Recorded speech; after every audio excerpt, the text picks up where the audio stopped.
කෙලෙහි ගුණ තියෙන කෙනාට උපකාර ලැබෙනවා. කරදරේ තමන් වැරදි තීරණයක් ගන්න ගියත් ඒක කරගන්න බැරි වෙනවා. කෙලෙහි ගුණ තිබ්බොත්.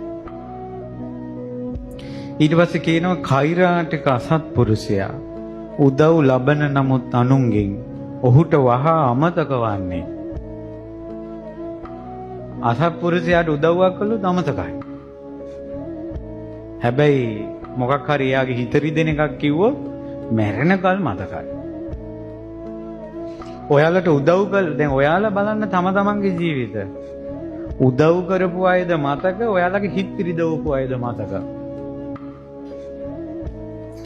අවංක සත්පුරුෂයා ඊතා කුඩා උදව්වක් ලබා පවා එය අමතක නොකරන්නේ සාරවත් කෙටි වැපුරු බීජෙන් ලද අස්වනුසේ බොහෝ අනුසස් ලැබෙදී.